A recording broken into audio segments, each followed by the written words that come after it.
I've said it dozens of times, but I get to do some pretty awesome stuff for my job here at Dirt Tracks, and this is definitely going to go in the record books as one of the coolest. Yamaha's invited us out here to the Hualapai Mountain Resort just outside of Kingman, Arizona, and we're going to go on a 3-day self-supported camping trip way back in the backcountry to explore some abandoned mines, abandoned towns, some abandoned mansions that are out there from 50, 60 years ago.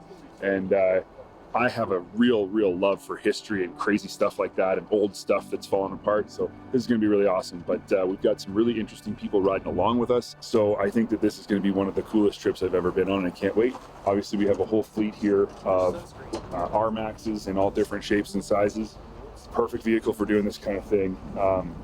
It's going to be some high-speed stuff, over 300 miles in 3 days, which is the most I've ever ridden in 3 days. So I'm looking forward to it, but I'm glad you guys can come along for the ride. So make sure you stick around for the rest of it. It's going to get crazy. This is what we're dubbing as the Ghost Town Tour. We're just basically enjoying some trails in Western Arizona. I mean, we're going to do almost 300 miles and varying terrain, all kinds of stuff, along the way. Everybody is close-knit family, right, to Yamaha and stuff. Ryan Villapoto has a rich history in Supercross, motocross, multi-time champion, one of the most decorated, motocross, Supercross riders of all time. TJ's the same way, right? I mean, he's a multi-champion UFC fighter. He's, again, going for the belt here pretty soon. Really cool, diverse group, right? And then you got Tim, who's one of the best cooks on the planet, and stuff. I mean, he's literally cooking up like gourmet meals out in the middle of nowhere. It's so rad to see him do it and work his magic and everything. Three full days, 2 nights. So being partnered up with Yamaha myself is it can be anything from water sports to side-by-sides to dirt bikes. Anything that they are involved in, if they have somewhere that they want to pull me into, then I'm game for it. I've been working with Yamaha now for a little bit. Been excited about their products and got to tag along on some hunting trips, got to go out to Glamis. Now this is my 3rd trip with them and getting to do a little trail ride in Arizona. Definitely don't turn down an invitation.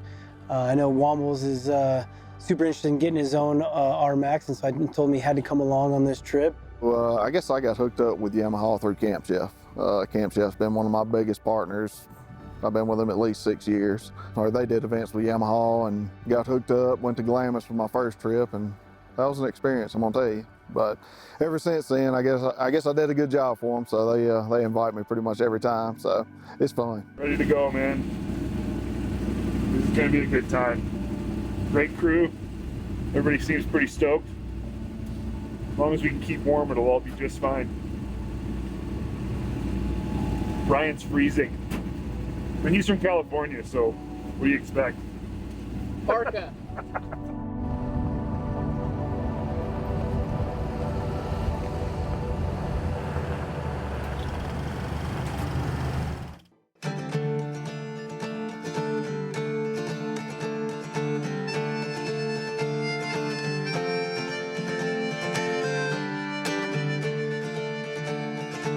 So I think the main different part of obviously what we're in today, the RMAX, it's got 4 wheels. But from the speed aspect of it, from what your eyes have to concentrate on, the speed factor, being used to those types of things, very, very similar. Just because we're sitting down behind a wheel, that's the biggest different part. And I think another part that's different from a motocross and supercross rider is we're in the desert. So reading terrain is a big part of, I'm not really that used to it, but I've been around it enough, and we have to read it while racing supercross, motocross too. It's just different than the desert. So, I feel okay about it. I can push it to its limit, I think we've been doing a pretty good job at that, and we've stayed rubber side down so far.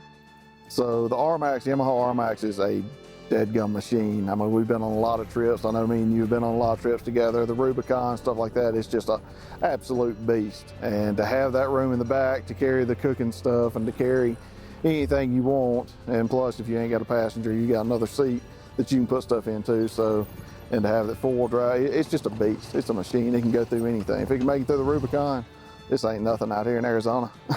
The history of Western Arizona is very diverse. Back in the late 1800s, that's when a lot of these towns were created. And by towns, again, we're referencing them as ghost towns nowadays. But towns were created. I mean, they could have anywhere from 2 buildings, which was basically just the mining equipment, all the way to Signal, which had 13 buildings, back in its heyday, right, in the early 1900s.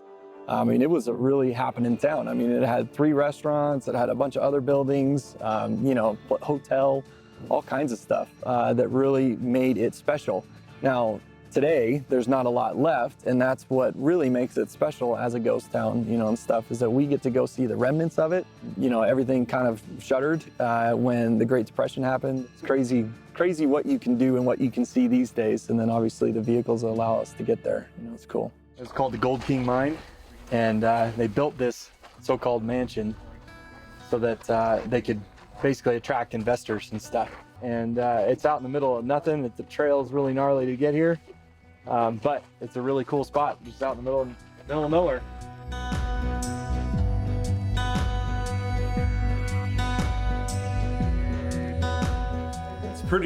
It's pretty amazing. I love stuff like this because it's just not what you expect to find this far out in the middle of nowhere. You expect to find a shack or something, I mean, built out of wood, but to find something like this built out of concrete, even the roof is concrete way out here. Imagine in the 20s. Having to cart all this stuff out here and then build this. It makes no sense. Things were so different, so much. I mean, we have side-by-sides, right? We can take whatever we want. We're hauling a whole kitchen with us today. But yeah, it's amazing. The history that sits in this building. It's cool to be able to come out, do a run like this and have like a destination where you're able to come in and explore and see what's here, you know, except for just stuff behind the wheel. To see that this is still here in pretty good shape. I mean, it's been hammered on a little bit, but I think it's awesome. This stuff still exists and it's still out in the middle of nowhere, you know? All right, is this our campsite for the I think this night? This is it. This is your bedroom. Yeah. I'll set my camp up right here. You outside.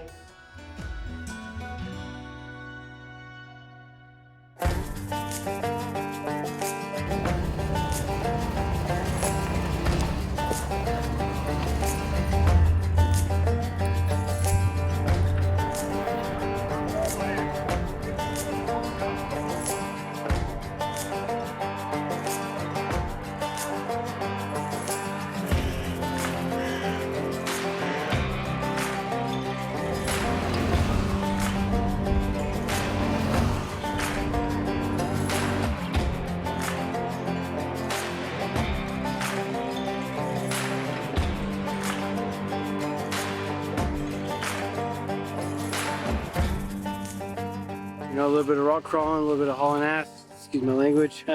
Setting up camp now. Decided to sit around a campfire, so it's kind of one of my favorite things to do. And to be out in the middle of nowhere, right? And the only way we can do it is on these RMAXs, so it's been kind of fun. This gear from Climate is just absolutely awesome. Beautiful products. I'm actually looking forward to going to sleep and using it all tonight. But we got campfire ready to go and some food. I'm gonna go maybe check out the cemetery and stuff like that. So it's gonna be pretty sweet. Got a lot more to do tonight before we shut her down. But it's been a great day.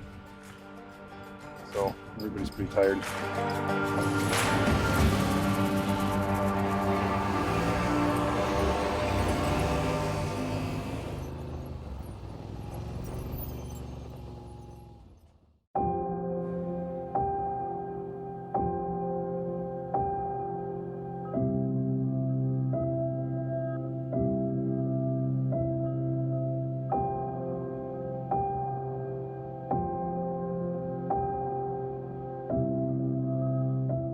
It's strange because, I mean, I don't even know where we are. We're so far out, and to see this many people out here, it's kind of crazy. You know, makes you wonder what they were doing out here, if they were working in the mines or something.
Day one of our 3-day ghost town tour has been absolutely incredible, but there's still 2 more days and tons more of exploring to do in the Arizona desert. So make sure you stay tuned next week to Dirt Tracks for the remainder of the story.